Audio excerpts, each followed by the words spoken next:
beliau memberikan syafaat kepada kita di yaumul mahsyar nanti. Amin ya rabbal alamin. Yang sama-sama kita hormati dan kita muliakan Al-Ustaz Al-Mukarram Maswir Zakaria SPG, yang sama-sama kita hormati dan kita muliakan Ketua Mufradakat Hulu beserta jajaran, yang sama-sama kita hormati dan kita muliakan, yakni pembina pada sehat Mufradakat Hulu yang juga bisa hadir bersama kita pada malam hari ini, bapak-bapak dan ibu-ibu, juga pada ini mama negara bahasa Papua, nambah urang sabana tunggal bisa terserah di Batamio, bisa tidak tidak. Kau bayi sampai bertanya, kau pulang sampai pada itu. Langkau syarat itu membutuhkan itu. Dan pakai rumah negara semarak di dalam kampung hiasan foto dengan juga kepada bapak-bapak dan ibu-ibu, dan tidak bisa kami sebutkan namanya satu persatu.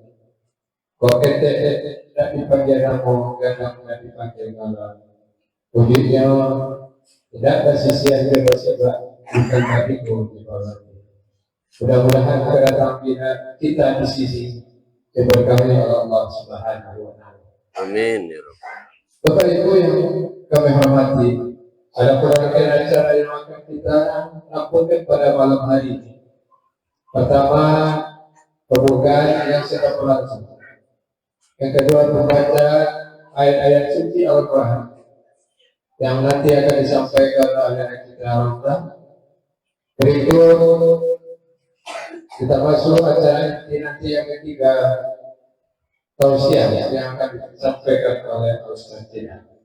Baik, untuk tidak mempanjang waktu, mari kita masuk kepada acara kedua, pembacaan ayat-ayat suci Al-Quran pada kami bersilakan.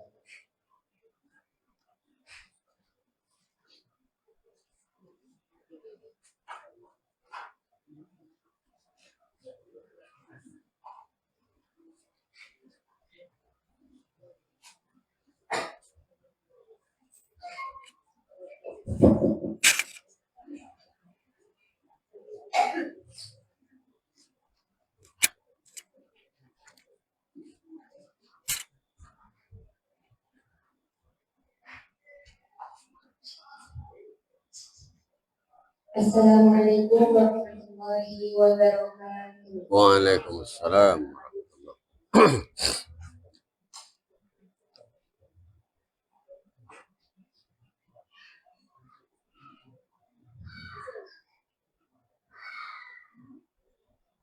A'udzu billahi minasy syaithanir rajim.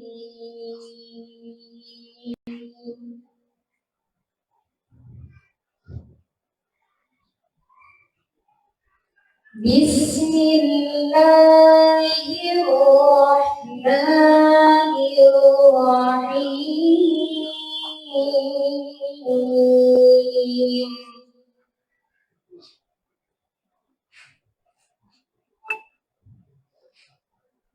Idza waqa'atil waqi'ah.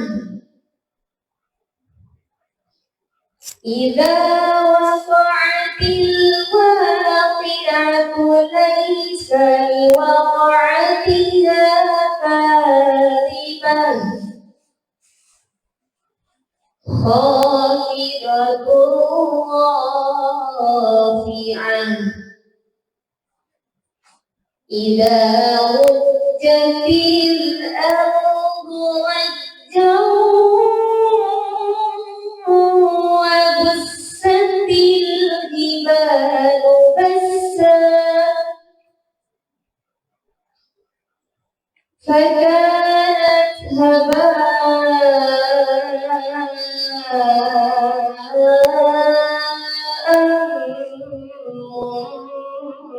munbaththah. وكنتم أزواجا ثلاثة فأصحاب الميمنة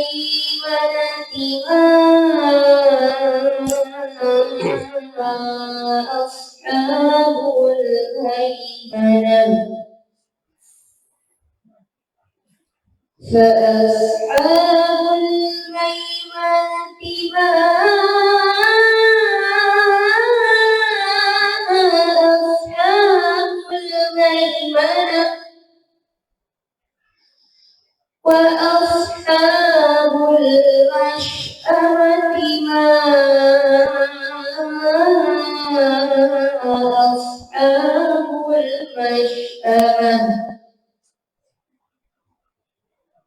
والسابقون السابقون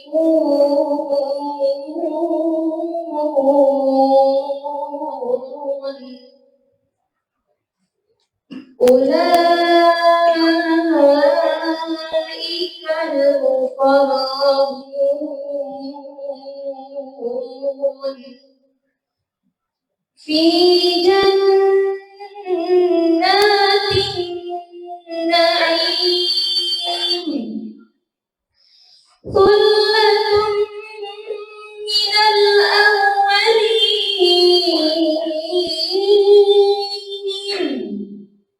ثلة من الأولين وقليل من الآخرين على سرر موضونة متكئين عليها متقابلين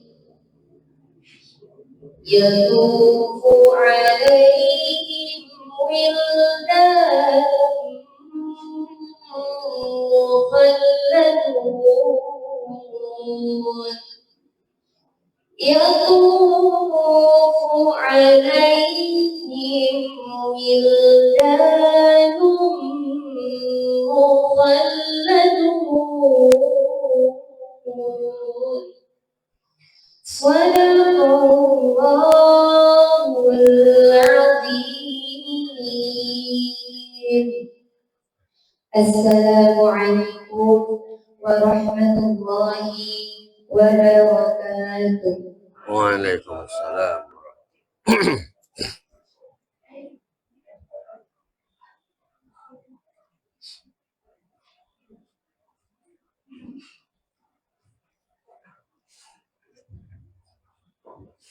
Terima kasih saya sampaikan kepada kita yang telah membacakan dan juga banyak tempat kita bersama. Mudah-mudahan yang membaca dan kita yang mendengarkan Allah berikan pahala yang berlipat ganda pula. Amin ya rabbal alamin. Sebelum kita masuk acara tausiah, izinkan kami menyampaikan ucapan terima kasih kepada sanak saudara yang telah bisa hadir bersama kita pada malam hari ini. Karena hampir 7 bulan kita tidak berdiri di sini, maka mungkin anggota kita yang lain tidak sempat hadir karena alasan mungkin karena ada suatu hal yang tidak bisa mereka tinggalkan. Dan mari kita bersama berdoa, mudah-mudahan di wirid-wirid kita yang akan datang Allah berikan kesempatan, kesehatan dan kesempatan sehingga kita bisa hadir bersama-sama dalam bersilaturahmi dan menuntut ilmu. Baik, kita masuk pada acara yang ketiga, tausiah disampaikan oleh Al-Ustaz Maswir Zakaria SPD. Kepada Ustaz, waktu dan tempat kami persilakan. Allah. Izin, Pak. Izin ya.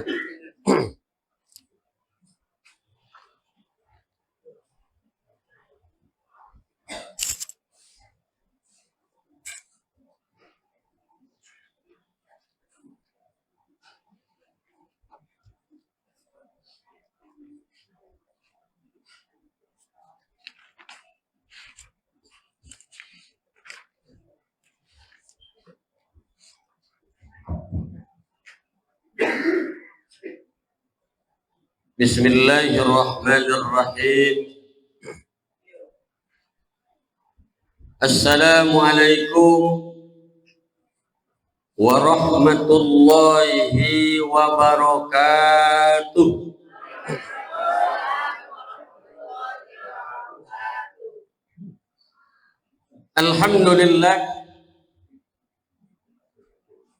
Alhamdulillahilladzi nahmaduhu wa nasta'inuhu wa nastaghfiruh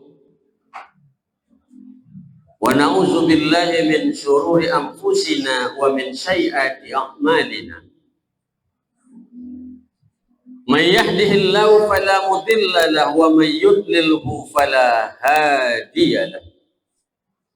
Asyhadu an la ilaha illallah wahdahu la syarika lah wa asyhadu anna Muhammadan abduhu wa rasuluhu la nabiyya ba'dah. Bapak Ibu, para jemaah, anggota perwiritan keluarga besar Ikatan Keluarga Rau-Rau yang sama-sama kita hormati, kita banggakan, khusus kepada abanda kami Pak Sonang beserta keluarga besar, insya Allah senantiasa berada dalam lindungan Allah, dimurahkan rezeki dan dilimpahkan kesehatan dan kenikmatan oleh Allah Subhanahu wa taala. Amin ya rabbal alamin. Sebelum kita meneruskan Bapak Ibu sekalian, yang kita ambil nanti sebagai landasan dasar kajian kita malam ini adalah surah Al-An'am ayat 120. Surat apa Bapak Ibu? Al-An'am ayat 120. Makanya dari itu Bapak Ibu sekalian,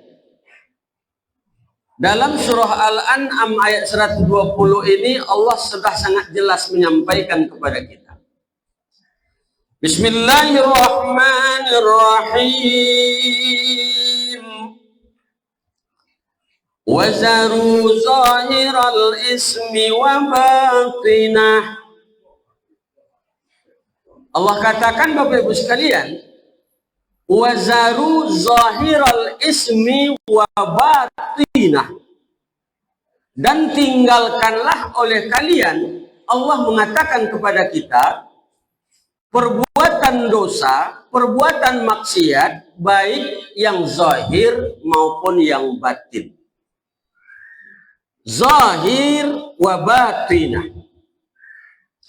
Seterusnya, innal ladzina yaksibunal isma sayujzauna bima kanu yaftarifun. Sesungguhnya kata Allah, orang-orang yang melakukan perbuatan dosa, perbuatan maksiat, pasti akan mendapatkan balasan nanti dari Allah Subhanahu wa taala. Surah Al-An'am ayat 120.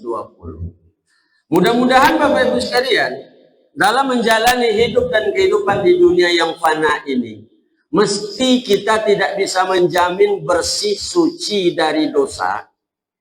Minimal kita coba untuk berangsur meninggalkannya, paling tidak kita perkecil, kita kurangi. Setuju Bapak Ibu? Sebab mohon maaf, kita langsung mengatakan saya bisa untuk meninggalkan dosa. Itu adalah bentuk upaya kita saja Bapak Ibu sekalian. Sebab setiap dosa kemaksiatan yang dilakukan itu pasti dibalas Allah. Kita bercermin kepada nenek moyang kita. Manusia pertama diciptakan Allah adalah Adam dan Siti Hawa. Mohon izin Bapak Ibu, Adam dan Hawa itu diberikan kesempatan peluang oleh Allah tinggal hidup dalam surga. Betul Bu? Silakan makan, silakan pakai, nikmati apa yang ada dalam surga kata Allah. Tapi satu cuman pesan Allah kepada Adam dan Hawa, wala taqraba hazihi sajarah. Jangan kalian dekati pohon ini. Jangankan kalian makan, kalian sentuh. Mendekatinya saja tidak boleh. Pohon apa itu? Kita biasa menyebutnya pohon Tapi disitulah bermainnya peran setan, Bapak Ibu sekalian. Godaan iblis laknatullah tidak akan pernah berhenti, termasuk kepada kita. Sebab nenek moyang kita saja, Adam dan Hawa, tidak luput dari godaan syaitan.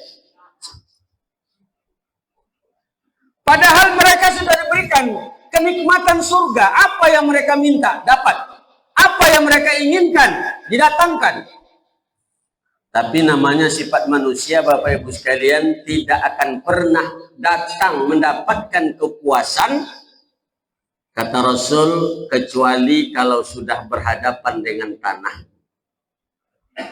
Lalu berhadapan dengan, apa artinya itu, Bu? Sudah dikubur. Makanya dari itu, Bapak Ibu sekalian, bercermin dari apa yang dilakukan pelanggaran oleh Nabi Adam dan Hawa, bentuk dosa, ingkar kepada perintah Allah, Allah melarangnya tapi dia kerjakan juga. Bayangkan, hanya satu dosa Nabi Adam dan Hawa diusir dari surga. Bandingkan dengan kita, Bapak Ibu sekalian. Mohon maaf, kita kok Bapak Ibu tidak terhitung dosa nawak buik hari ke hari, bulan ke bulan, minggu ke minggu. Ingin masuk surga. Wajar. Harapan, doa, permintaan kita kepada Allah. Cuman saja caranya, sekali lagi, kalaupun tidak bisa kita hentikan 100%, minimal kita kurangi, kita perkecil dosa-dosa tersebut. Sebab dikatakan dalam ayat ini ada bentuk dosa itu dua macam, Bapak Ibu sekalian. Zahir dan batin. Dosa yang nampak dan dosa yang tidak nampak. Kira-kira mana yang lebih berat, dosa yang tampak atau yang tidak nampak, Bapak Ibu? Dosa yang tidak nampak.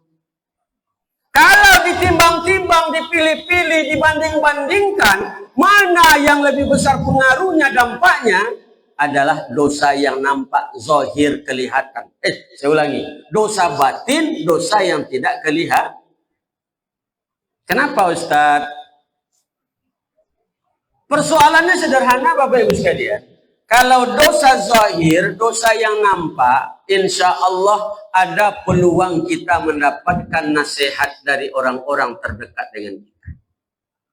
Contoh, ibu-ibu di pasar mereka menggosip dengan kawan tetangga sebelah mengalih.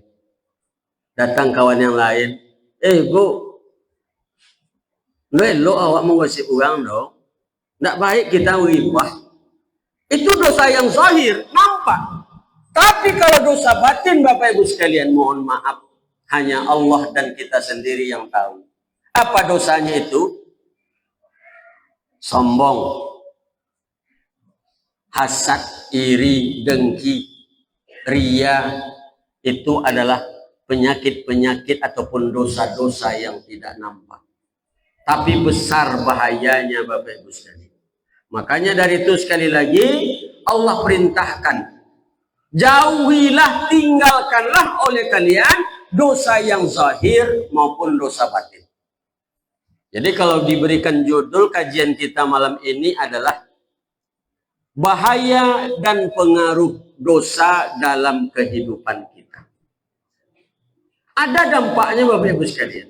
Makanya orang sering bilang tangan mencencang, bahu memikul. Kita membuat dosa, ada konsekuensi balasan yang diberikan. Karena sudah dikatakan, فَمَنْ يَعْمَلْ مِثْقَالَ ذَرَّةٍ خَيْرًا يَرَهُ.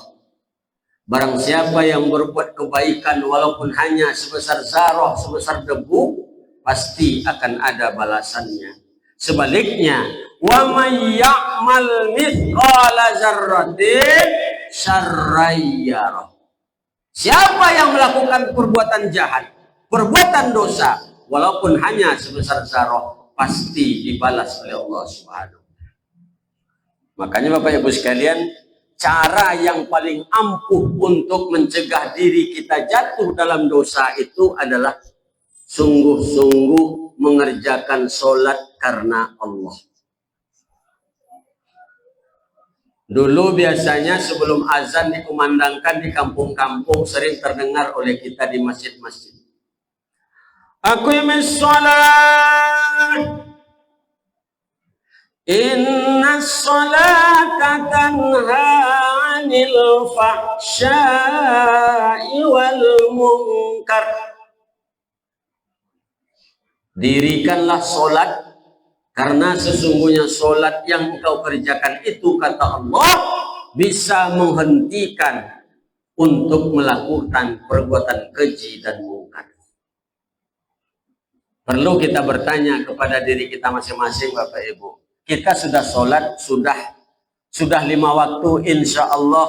Ada enggak dampak pengaruh sholat dalam kehidupan kita untuk meninggalkan dosa? Karena banyak di antara kita ini sholatnya rajin, sholatnya terjaga, 5 waktunya penuh, tapi mohon maaf belum nampak bekas daripada ibadah sholat yang mereka kerjakan. Ya Bu ya, sholatnya rajin, menceritakan orang, menggosip, rajin. Makanya ada istilahnya STMJ. Apa itu Bu? Susu, telur, madu, jahe, iya, yang dibuat oleh Pak Sonong tadi luar biasa. Langsung bangkit semangatnya Pak Sonong. Terima kasih ini. STMJ yang saya maksud adalah sholat terus maksiat jalan. Sholat terus maksiat, bermohon kita kepada Allah terhindar dari hal seperti itu. Jadi Bapak Ibu sekalian, apa saja akibat pengaruh dosa dalam kehidupan kita? Yang pertama, untuk kita renungkan nanti, tidak pun bisa kita merubah 100%, seperti memelikkan telapak tangan berangsur-angsur. Apa akibat pengaruh dosa? Yang pertama Bapak Ibu sekalian, rupanya dosa itu bisa menghapus, menghilangkan kebaikan-kebaikan pahala yang kita kerjakan. Saya ulangi, dosa yang dilakukan terus-menerus akan bisa menghapuskan, menghilangkan amal-amal soleh, pahala-pahala ibadah yang selama ini kita kerjakan. Terhapus Bapak Ibu sekalian. Makanya mohon maaf, satu ketika Nabi Muhammad Rasulullah berkumpul dengan sahabat. Wahai sahabatku, ya Rasulullah, atadaruna manil muflis? Tahukah kalian siapakah orang yang bangkrut itu? Orang yang bangkrut, pailit, tekor, menggali jangankan untung, modal pun tidak kembali, itu namanya bangkrut Bapak Ibu sekalian. Makanya mohon maaf sedikit saya singgung, dalam situasi menghadapi keadaan seperti ini, sabar yang kita perbanyak untuk Allah. Kadang-kadang apalagi kita lihat viral sekarang ini Bu, di pasar-pasar besar itu, termasuk Tanah Abang Jakarta, di Bukit Tinggi segala macamnya, kadang-kadang banyak orang menggali pada orang melanjut. Ya Bu, banyak orang menggali daripada orang ke pasar. Itulah cobaannya Bapak Ibu sekalian. Jadi sekali lagi, apa akibat pengaruh dosa dalam kehidupan kita? Bisa menghapus, menutupi amal-amal ibadah yang kita kerjakan. Lenyap, hilang. Kembali kepada cerita Rasul tadi, siapakah orang yang bangkrut itu? Sahabat menjawab dengan jawaban bahasanya masing-masing, yang mereka anggap itulah jawaban yang paling tepat. Ya Rasulullah, al-muflis, orang yang bangkrut itu adalah orang yang tidak mempunyai dirham dan tidak mempunyai harta benda. Orang yang bangkrut itu, kata sahabat, man la yadirham lahu wala mata. Uangnya ndak ada, duitnya ndak ada, hartanya pun ndak ada, habis. Itulah orang yang bangkrut. Dan persi kita pun barangkali seperti itu Bu. Kalau ditanya di orang beko ke awak, siapa yang bangkrut tuh? Rata-rata seperti itu jawaban kita. Dulu hebatnya tuh, jayanya menggalir hebat dulu tuh. 2 pintu, 4 pintu katanya. Kini lah payah, kapok, bangkrut. Habis dananya, modalnya, uangnya, dan tidak punya harta lagi. Tapi apa kata Rasulullah? La, tidak. Orang yang bangkrut itu kata Rasulullah adalah umatku nanti pada hari kiamat. Mereka membawa banyak sekali amal-amal soleh, amal ibadah yang mereka kerjakan ketika hidup di dunia. Mereka bawa pahala ibadah sholat. Mereka bawa pahala ibadah puasa.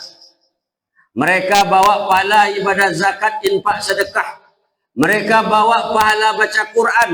Mereka bawa pahala menyantuni anak yatim, menyayangi fakir miskin.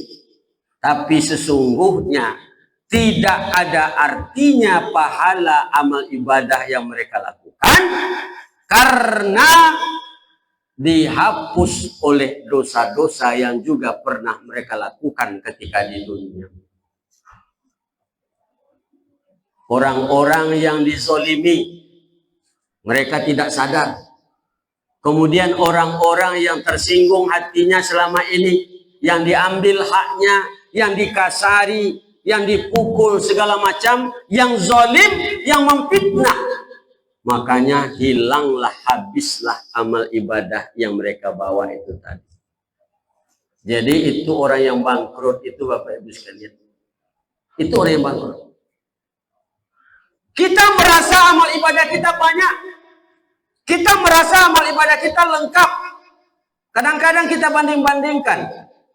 Ibu Siano tuh entahlah cukup sholatnya 5 waktu sehari semalam. Kalau ambo jago 5 waktu. Puasa jangankan puasa wajib, puasa sunat Senin Kamis saya kerjakan. Boleh saja kita mengatakan seperti itu. Tapi bagaimana dengan dosa-dosa yang berpotensi menghilangkan amal ibadah kita? Jadi Bapak Ibu sekalian, ini sebagai wanti-wanti kepada kita semua termasuk saya. Jangan pernah merasa kita banyak amal ibadah, tapi kita melupakan dosa yang kita lakukan. Ini harus hati-hati. Jadi yang pertama Bapak Ibu sekalian. Yang kedua, dosa, maksiat yang dikerjakan, yang dilakukan oleh manusia, oleh kita, rupanya bisa menyebabkan terhalangnya masuk ilmu ke dalam diri kita, Bapak Ibu sekalian. Terhalang dari ilmu. Jangankan sekelas kita, sekelas Imam Syafi'i. Imam siapa, Bu? Imam Syafi'i. Imam Syafi'i itu hafalannya luar biasa. Umur 10 tahun sudah hafal ratusan ribuan hadis. Al-Quran sudah hafal dia. Ketika dia melaporkan, membacakan hafalannya kepada gurunya Imam Malik, sang guru Imam Malik kagum. Suka melihatnya. Wahai Syafi'i, memang luar biasa hafalanmu. Hebat. Tapi engkau harus jaga itu. Jangan kau rusak dengan dosa-dosa. Di lain waktu Bapak Ibu sekalian, Imam Syafi'i ini mencoba juga bacaannya, hafalannya kepada gurunya yang lain, Imam Waqi'. Tapi apa yang terjadi Bapak Ibu sekalian? Ketika dia perdengarkan hafalannya di depan gurunya ini, banyak yang kacau balau, yang tidak bertentu arah. Hilang, banyak yang hilang hafalannya. Kemudian Imam Syafi'i bingung bertanya, wahai guruku, belum lama ini saya coba, saya baca, saya hafal ayat-ayat ini, hadis ini, insya Allah lancar. Kenapa sekarang tidak? Apa kata gurunya? Wahai Imam Syafi'i, ilmu itu adalah cahaya. Ilmu itu adalah cahaya, cahaya dari Allah.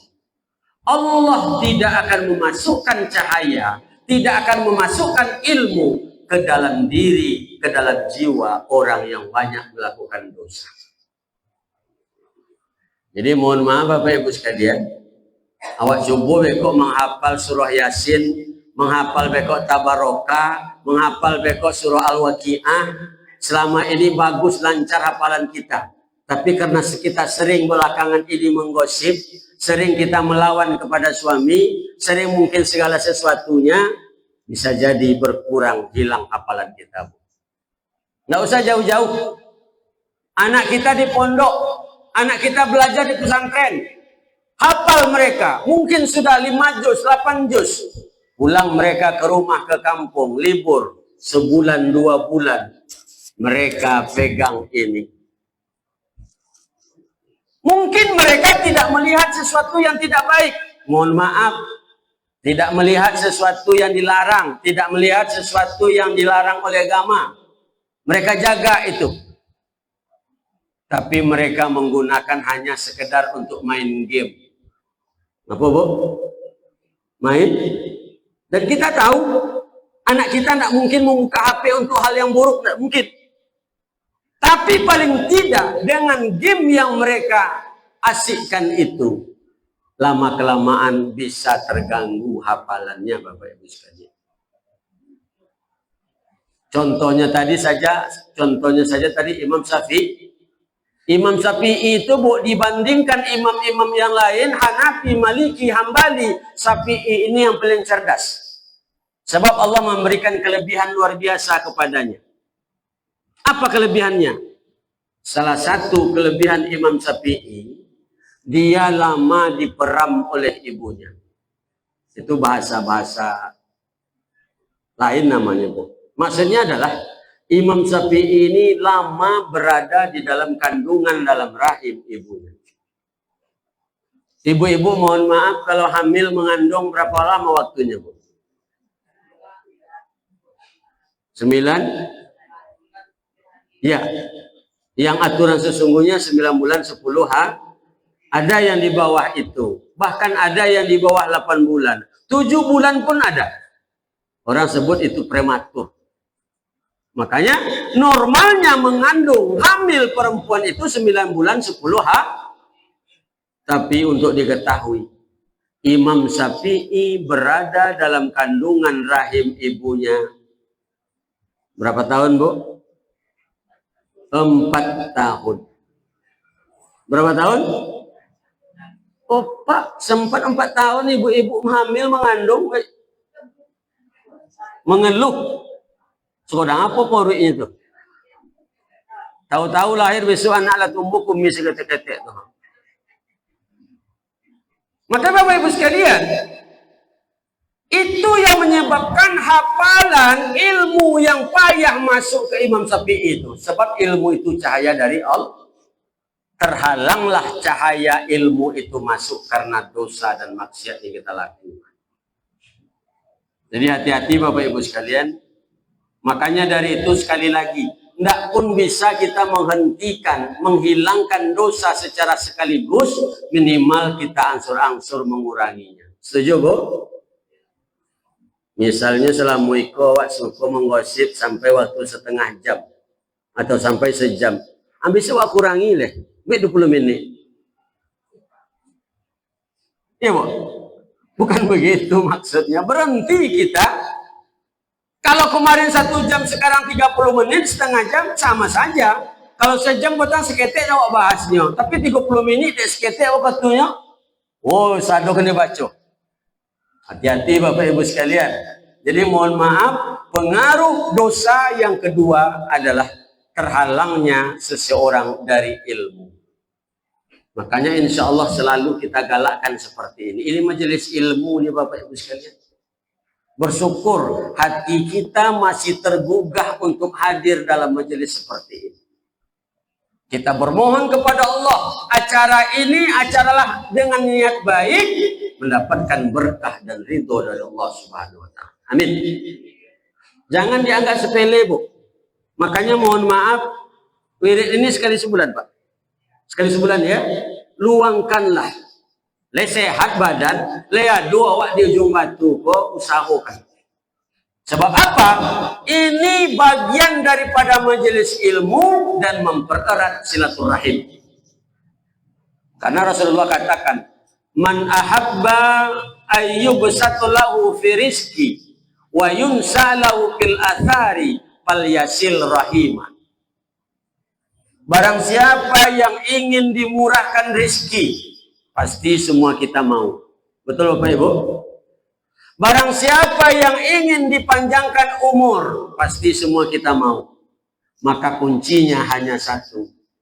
Perbanyaklah menjalin silaturahim.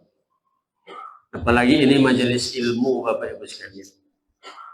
Orang yang mau menuntut ilmu, menghadiri majelis ilmu, ditinggikan derajatnya oleh Allah Subhanahu wa taala.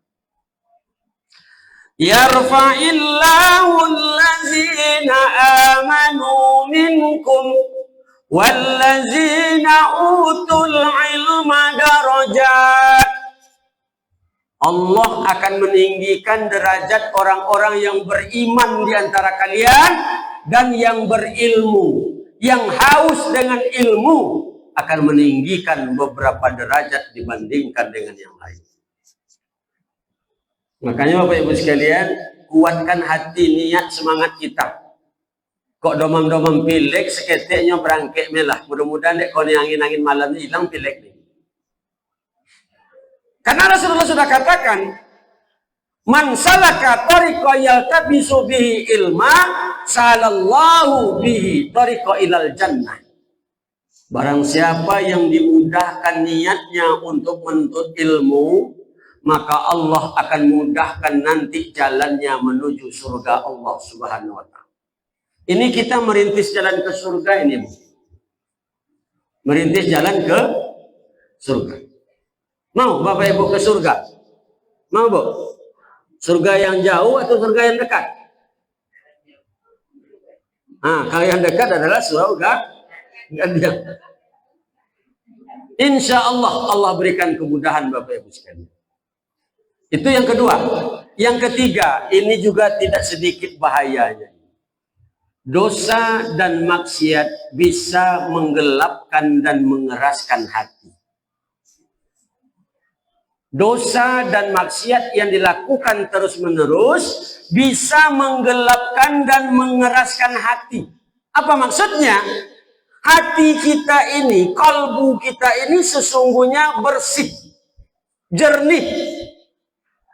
Tidak ada noda dosa, tidak ada yang mengotorinya, kecuali ketika kita melakukan dosa dan maksiat, dia akan kotor dengan sendirinya. Makanya mohon maaf Bapak Ibu sekalian, dalam riwayat hadis dikatakan hati itu bersih, jernih, tidak bernoda. Tapi tatkala seseorang melakukan dosa, timbullah noda bercak hitam satu di hatinya. 2 kali dia melakukan dosa, timbul 2 noda bercak hitam di hatinya. Berulang-ulang berhari-hari berketerusan dia melakukan dosa, maka bertambah banyaklah noda bercak hitam itu. Maka dengan sendirinya tertutuplah bersihnya, beningnya hati mereka. Makanya kalau sudah seperti itu Bapak Ibu sekalian, diajak kepada kebenaran tidak mau, diajak majelis ilmu berat hatinya, diajak beribadah dia menolak. Saya yakin Bapak Ibu pernah merasakan itu. Ada kawan kita yang tidak peduli misalnya dengan amal ibadah, justru dosa yang diperbanyaknya, awak ajaknya. Mula Bu, sama-sama awak Bu, awak dia sama-sama dari ikrar, rao-rao, IKTD, hadir awak wirid. Banyak alasannya Ibu sekalian. Padahal tahu dia itu baik, tapi banyak alasannya. Makanya kata orang Malaysia, orang Melayu, kalau hendak 1000 daya, kalau tak hendak 1000 dalih. Banyak alasannya. Karena hatinya itu sudah mengeras, sudah ditutupi oleh dosa-dosa yang mereka lakukan. Makanya mohon maaf Bapak Ibu sekalian, apapun yang disampaikan kebaikan termasuk ayat-ayat Allah, mereka menolak. Iza tutla alaihi ayatuna qala asatirul awwalin. Ketika dibacakan kepada mereka ayat-ayat Allah Al-Quran ini, mereka enak saja membantah, mengatakan, tidak ada itu. Asatirul awwalin. itu adalah cerita-cerita dongeng-dongeng orang-orang terdahulu. Al-Quran dikatakannya dongeng. Kenapa? Karena mereka dosa telah banyak mereka lakukan. Apa jawab Allah? Kalla bal rana ala qulubihim ma kanu yaksibun. Sekali-kali tidak, kata Allah. Ini bukan dongeng, bukan cerita orang dahulu ini. Ini asli kalam Allah. Tapi cuman saja, kata Allah, hati kalian telah tertutup oleh ran. Kalau dalam ayat itu dikatakan, kalla bal rana ala qulubihim ma kanu yaksibun. Sudah tertutup hati kalian oleh bercak hitam, noda hitam. Sehingga apa yang kalian lakukan itu tidak akan berarti sedikit. Ada kita lihat Bapak Ibu sekalian, diajak wirid menolak, diajak untuk kebaikan tidak mau, diajak dinasihati awak bulonan diajaknya. Banyak seperti itu. Padahal tujuan kita baik. Jadi mohon maaf Bapak Ibu sekalian, sudah 3 akibat pengaruh dosa dalam kehidupan kita. Iyalah 3, Bu. Iya Pak. Ibu-ibu dulu apa rasanya yang 3? Tak perlu pulau kita. Hah? Jadi saya selama ini salah kaprah ini. Saya anggap juga ibu-ibu paham, mengerti, mengangguk. Rupanya adalah mengantuk orang lain. Apa yang 3 tadi itu? Yang pertama, dosa maksiat bisa menghapus amal kebaikan. Yang kedua, dosa maksiat bisa menyebabkan terhalang dari ilmu. Yang ketiga, dosa maksiat bisa menggelapkan dan mengeraskan hati. Makanya hati-hati kita. Jangan sampai, jangankan mengeras, jangankan gelap, sakit hati saja kita hindari. Sebab kalau hati kita sudah sakit, mohon maaf, sakit dalam artian bukan sakit menanggung perasaan, tapi sakit tidak mau menerima kebenaran. Makanya Allah kecam itu. Fi qulubihim maradun fazadahumullahu marada. Dalam hati mereka itu sudah ada penyakit, kata Allah. Kalau mereka tidak obati penyakit itu, Allah biarkan dan Allah tambah. Bayangkanlah. Itu makanya bapak-bapak sekalian, kok dokek bona rumah awak dari masjid, bertetangga rumah kita dengan masjid, datang panggilan sholat melalui azan, tidak akan tergugah hati kita. Hayya 'alas shalah. Dengar kita, sadar kita, tapi tidak ada sedikit pun tergugah hati kita untuk itu. Itu bahaya tuh Bapak Ibu sekalian. Makanya mohon maaf, standar bagi kita, terutama bapak-bapak yang laki-laki, kalau rindu kita dengan suasana sholat subuh, apalagi berjamaah di masjid, bermohon kepada Allah, itu pertanda iman kita masih kokoh Bapak Ibu sekalian. Tapi kalau sudah tidak ada lagi kerinduan, tidak ada lagi kenyamanan kita bangkit bangun subuh untuk berjemaah ke masjid, itu perlu kita introspeksi.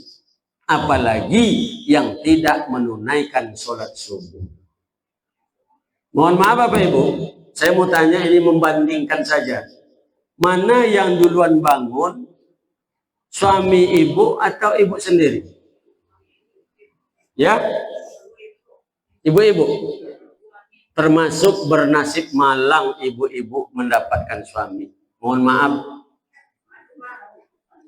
Yang sesungguhnya yang harus bangun pertama kali itu adalah suami. Bagaimana, Bu? Makanya saya katakan tadi, termasuk malang nasib ibu dapat. Tapi saya yakin tidak semua, Bu. Banyak juga suami-suami ibu yang bangun duluan. Ya, Bu? Entah mengojak gale, tak pun tahu. Tapi yakinlah Bapak Ibu sekalian, yang idealnya itu adalah, saya mohon maaf, kadang-kadang disuruh untuk menasihati calon pengantin.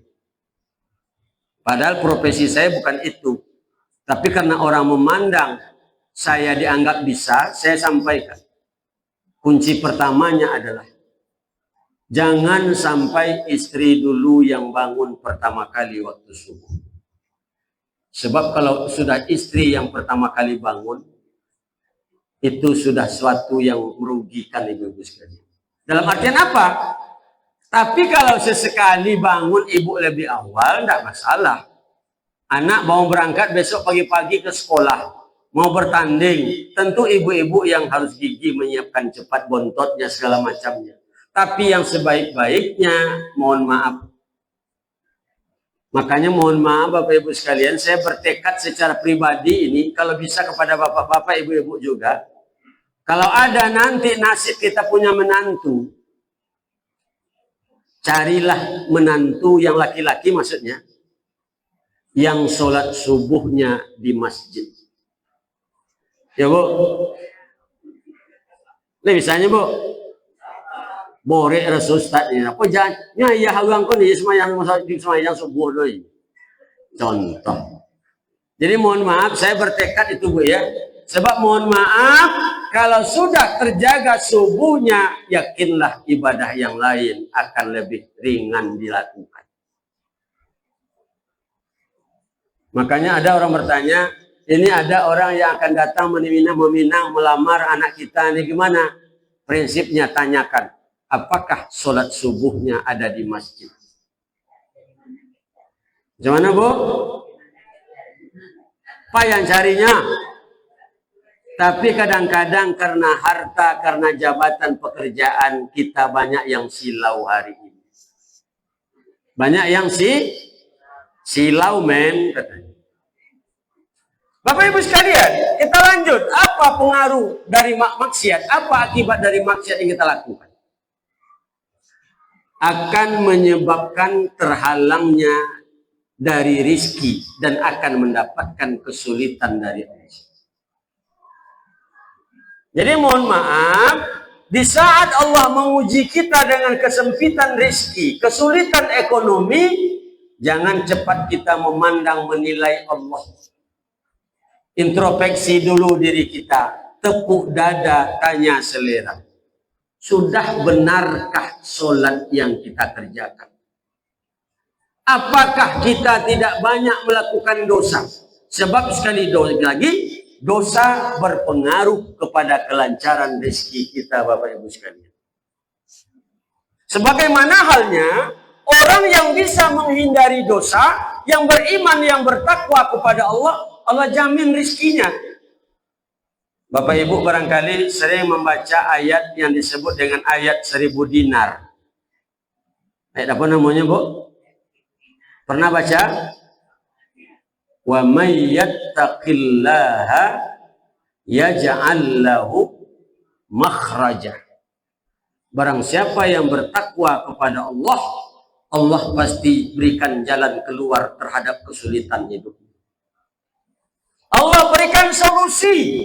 Apa masalah kita? Apa kesulitan kita? Allah berikan cara untuk segera kita keluar dari masalah itu. Kalau yang namanya masalah, Bapak Ibu sekalian, tentu semua kita mempunyai masalah. Betul nggak, Bu?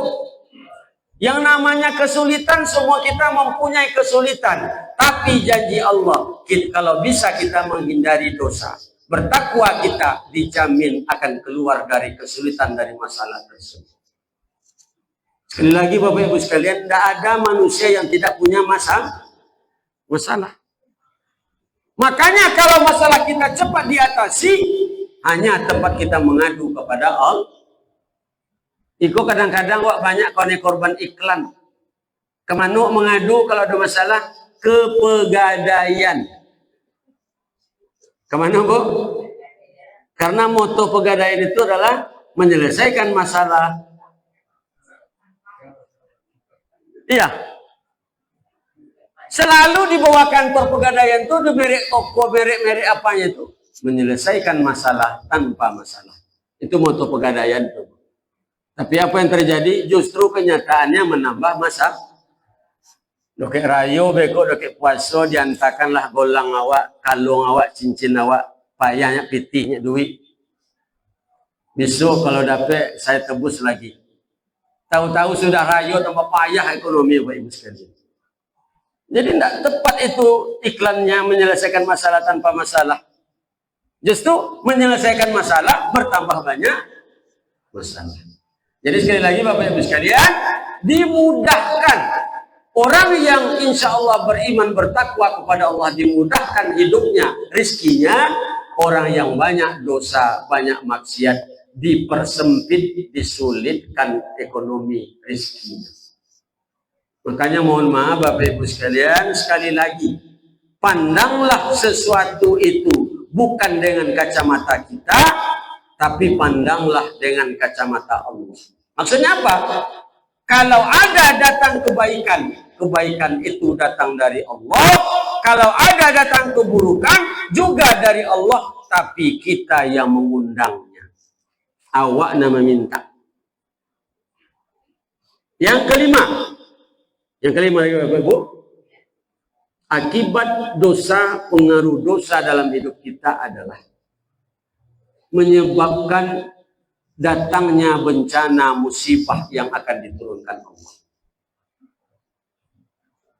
Jangan kita mencari kambing hitam yang lain. Kenapa banjir? Kenapa longsor? Kenapa ini banjir bandang? Kenapa gelodo? Gelodo itu banjir nama juga Pak ya. Tapi membawa batu-batu besar itu. Orang mengatakan, yo banyak orang nubang kayu dari bukit itu. Banyak orang menanam ikut dari bukit itu. Itu hanya sebab-sebab belakangan. Sebab sesungguhnya adalah sebab dari Allah. Disebabkan dosa yang kita lakukan. Zaharal fasadu fil barri wal bahri bima kasabat aydin nas. Telah nampak bencana musibah di darat dan di laut. Itu disebabkan oleh ulah tangan manusia, dosa manusia. Kita yang mengundang datangnya. Makanya Ali bin Abi Thalib mengatakan, bala bencana tidak akan diturunkan Allah kalau tidak diundang dengan dosa dan maksiat. Bala bencana tidak akan diangkat oleh Allah kalau tidak dengan melakukan taubat. Makanya mohon maaf, bertaubat kita kepada Allah. Mudah-mudahan Allah keluarkan kita dari bencana musibah yang menimpa kita nanti. Tapi yang perlu kita ingat Bapak Ibu sekalian, rupanya bencana musibah dari Allah itu tidak hanya menimpa melanda orang pelaku maksiat saja. Bukan saja yang menimpa orang yang berdosa saja, tidak. Semua kita akan kena. Katakanlah di petakur atas ataupun tanah datar teriak hulu ini, Allah datangkan bencana misalnya, na'udzubillah. Bukan hanya pelaku-pelaku maksiat, bukan saja rumah-rumah orang yang berdosa yang akan ditimpakan Allah azab, tidak. Tapi merata semua. Mereka yang sering ke masjid kena. Mereka yang selalu jemaah sholat kena. Mereka yang imam masjid kena.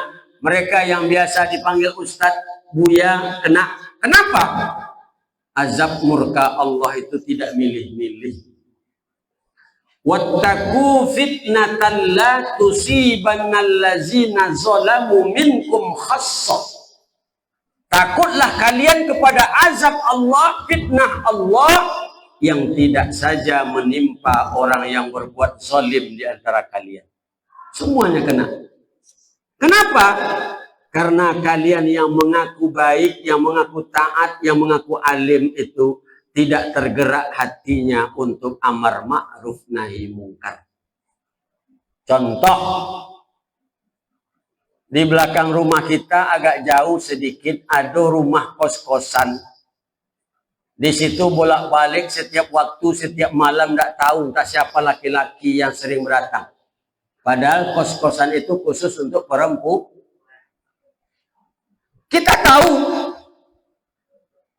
kita mengerti orang yang selalu datang bolak-balik segala macamnya. Kita tahu bagaimana perangai perempuan yang tinggal di situ, tapi kita diamkan. Itulah yang dikatakan dalam bahasa agama kita, setan bisu. Tidak mau dia, sekedar mengingatkan. Kalian jangan buat macam-macam siko, beko lodah, kumuh kampung awak beko. Sampaikan. Jangan kalian mengundang murka Allah. Makanya sekali lagi Bapak Ibu sekalian, dosa maksiat yang dilakukan akan mendatangkan mengundang murka Allah. Itu yang kelima. Kita ambil satu lagi yang terakhir, yang nomor 6. Orang yang suka melakukan maksiat, melakukan dosa, mohon maaf, tidak saja dibenci oleh Allah, tapi akan dibenci, dijauhi oleh manusia lain.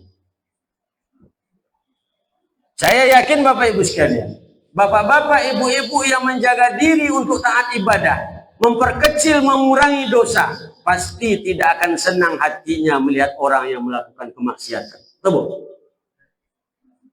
Contoh yang tadi, tetangga kita, entah perempuan-perempuan mana, entah perempuan-perempuan tidak tahu dari mana asal-usulnya, pergi keluar rumah pakai rok pendek, pakai baju pendek. Risih kita menengoknya. Dari risih tumbuh rasa benci, tidak suka. Makanya mohon maaf Bu, Pak, kepada orang pelaku maksiat Allah membencinya, dan Allah menambahkan ke dalam hati orang yang beriman, bertambah sifat bencinya itu kepada pelaku dosa. Makanya hati-hati Bapak Ibu sekalian, ini adalah momen sarana bagi kita untuk saling mengingatkan, watawasau bil haq watawasau bis sabr. Kami tidak melakukan dosa Ustaz, kami tidak ada melakukan maksiat, tapi ada yang kita lalai. Apa lalainya? Sholat banyak kita abaikan, sering kita tinggalkan. Itu juga dosa Bapak Ibu sekalian. Mungkin kita tidak mengganggu orang, memfitnah orang, menggosip orang, tidak menyakiti, menzolimi orang. Tapi dengan kita mengabaikan perintah Allah mengerjakan sholat 5 waktu, itu juga termasuk dosa yang berpengaruh dalam kehidupan kita. Makanya Bapak Ibu sekalian dirahmati Allah, insya Allah mari kita bangkitkan, tumbuhkan kembali semangat kita untuk bersilaturahmi, untuk majelis ilmu. Sebab di mana-mana tempat, apapun organisasi kemasyarakatan itu, pasang surutnya itu tidak akan bisa kita hentikan Bapak Ibu sekalian. Ini yang mental-mental imannya kuat ini untuk menjalin persaudaraan. Akan berbeda nantinya, bisa jadi ada orang yang sama-sama asalnya sekampung dengan kita. Dari Rao-Rao, dari IKTDK, dari Lumbung Bapering namanya. Lapon ni awak majaknya, berjumpa di pasar, wajaknya wirid. Berjumpa di jalan, wajaknya hadir. Tapi dia tidak peduli. Datang sesuatu yang baik atau buruk terhadap dirinya, tidak akan kuat tergugah hati kita untuk ikut hadir ke rumahnya Bapak Ibu sekalian. Ya Bu. Tapi dengan seperti ini insya Allah terasa kita. Karena kita ini bagaikan satu tubuh. Sakit satu tubuh yang lain, anggota tubuh yang lain pun ikut merasakan. Jadi mohon maaf, saya ulangi lagi. Dikuat-kuatkan iman kita. Dikuat-kuatkan semangat kita untuk senantiasa hadir dalam situasi seperti ini. Ini beruntung kita Bapak Ibu sekalian, disediakan sekretariat yang cukup besar ini. Pinggir jalan lagi. Kadang-kadang organisasi lain buat tengok, cek menu numpang merek ini Bu. Itu pun di pos ronda numpangnya. Kemana-mana kantornya. Ini ada gini disediakan oleh saudara kita ini. Luar biasa nih Bapak Ibu sekalian. Disinilah sarana kita menjalin silaturahmi. Disinilah sarana kita menuntut ilmu. Disinilah sarana kita saling memberitahu, berkabar-kabar tentang berita kampung. Ini mohon maaf karena sudah lama juga tidak jumpa. Sudah ada beberapa orang wajah yang sudah tidak nampak lagi dari pandangan kita. Betul Bapak Ibu? Makanya saya sempat terkejut beberapa waktu yang lalu. Ada saudara-saudara kita yang telah dipanggil dulu menghadap Allah Subhanahu wa Ta'ala. Kita menyusul nih Bapak Ibu. Iya Bu? Iya menyusul Kang. Siapa dulu?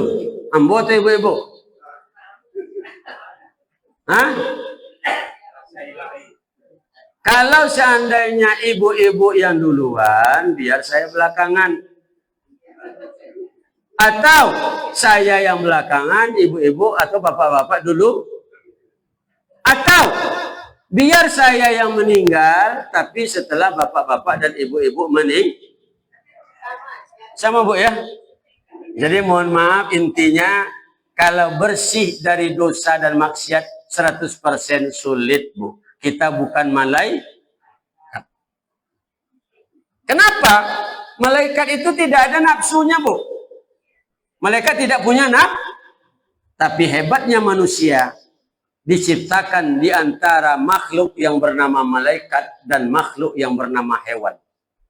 Laqad khalaqanal insana fi ahsani taqwim. Sungguh telah kami ciptakan manusia itu dalam penciptaan sebaik-baik. Makanya luar biasa Ibu sekalian, gunakan kesempatan ini untuk memperbanyak amal ibadah, memperkecil, menghilangkan dosa. Baik yang zahir maupun yang batin, baik yang nampak maupun tidak, baik yang kecil maupun besar. Ada kuncinya Bapak Ibu sekalian. Orang beriman, kata Rasulullah, memandang dosa itu bagaikan dia seolah-olah sedang duduk di bawah kaki gunung, kaki bukit. Di atas gunung bukit itu ada batu besar yang siap-siap mau jatuh. Apa yang dilakukan oleh mereka yang duduk di bawah kaki bukit itu? Tentu waspada. Sebentar nengok kate, bilola akan jatuh batu. Sebentar nengok kate. Itu orang beriman memandang dosa. Tapi kalau orang yang tidak beriman memandang dosa, apa kata Rasulullah? Mereka ibaratkan hanya dihinggapi oleh lalat di hidungnya. Lalat di hidung. Tahu lalat Bapak Ibu sekalian? Apa bahasa awaknya? Langau. Tapi lomak lo mendengar langau. Udah lalat deh kan? Mana yang lomak rasanya Bu? Lalat ya? Ada orang buka tai lalat, godang tai langau dan lomak jadi. Tapi kalau dikatakan besar tai lalatnya kan lomaknya lo ngalet. Nah, Bapak Ibu sekalian, orang yang tidak beriman kata Rasulullah menganggap memandang dosa itu bagaikan seekor lalat yang hinggap di hidungnya, cukup dengan mengibaskan sedikit saja. Tapi kalau orang beriman tadi duduk di bawah kaki bukit, ada batu yang akan jatuh. Bisa dipahami Bapak Ibu? Insya Allah mudah-mudahan saya menyadari termasuk Ustadz yang paham. Kalau kita pengajian ini malam-malam hari, kantuk akan mudah datang. Apalagi dikipas. Terpandang pula, terlihat pula nanti yang di dalam piring yang ditutup koran. Ada Bu ya? Kita bilo-bilo ketipu ke awak. Barangkali demikian saja. Mudah-mudahan bermanfaat. Sekali lagi mohon maaf kepada kita semua. Terima kasih khusus kepada Bang Sonang keluarga besar. Insya Allah senantiasa berada dalam lindungan Allah Subhanahu wa Ta'ala. Yang benar dari Allah untuk kita amalkan. Yang salah kelemahan saya mohon dimaafkan. Billahi taufiq wal hidayah. Waridha wal inayah. Assalamualaikum warahmatullahi wabarakatuh.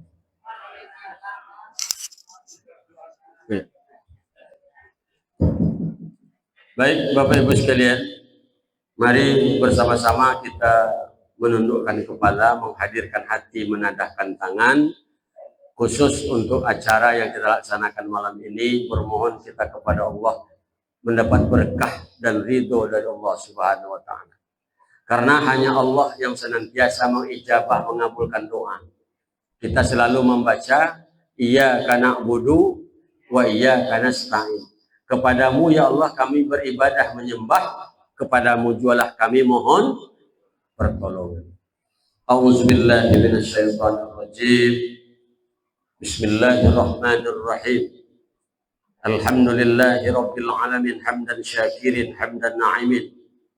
Hamdan yuwafi ni'amahu wa yukafi'u mazidah. Ya Rabbana lakal hamdu kama yanbaghi li jalalil karimil azimi sultanik. Ya Allah, ya Rahman, ya Rahim. Engkau yang maha pengasih dan penyayang, ya Allah. Anugerahkan kasih sayangmu kepada kami, ya Allah. Kepada dua ibu bapak kami, ya Allah. Kepada kaum muslimin wal muslimat, ya Allah. Tunjuki kami jalan yang lurus, ya Allah.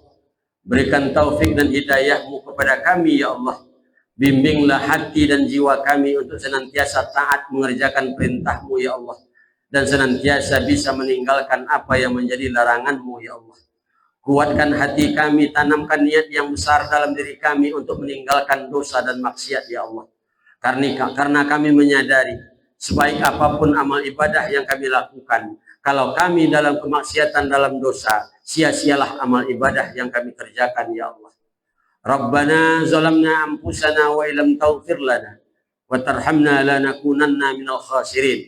Rabbana hab lana min azwajina wa dzurriyyatina qurrata waj'alna lil muttaqina imama. Ya muqallibal qulub, wahai Allah yang membolak-balikkan hati, satukan hati kami ya Allah dalam rangka memajukan organisasi kami ini ya Allah, sebagai wadah silaturahmi, wadah untuk meningkatkan pengetahuan ilmu kami ya Allah, wadah dalam menjalin persaudaraan antara kami berasal dari satu kampung di rantau ini ya Allah. Berikan kekuatan semangat lahir batin kepada kami, hindarkan kami dari perpecahan dan perselisihan ya Allah. Bimbinglah kami bersama ke jalan-Mu yang lurus. Rabbana atina fid dunya hasanah wa fil akhirati hasanah wa qina azabannar.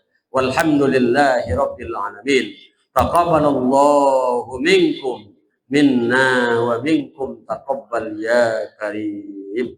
Assalamualaikum warahmatullahi wabarakatuh.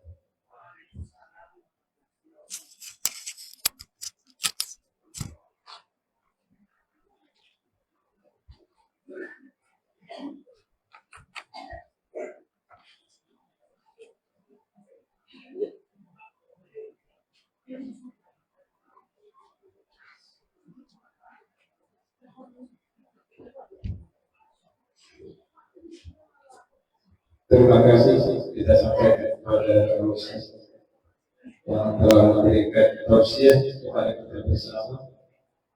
Mudah-mudahan apa yang beliau sampaikan menjadi pelajaran bagi kita untuk mengarungi hidup dan kehidupan kita. Perlu kami berikan garis besar atau intisari apa yang disampaikan oleh Ustaz tadi. Manakala kita melakukan dosa, pertama akan menghapuskan pahala kita. Yang kedua, susahnya masuknya ilmu ke dalam pikiran kita. Yang ketiga, membuat hati kita keras. Yang keempat, rezeki kita dipersempit.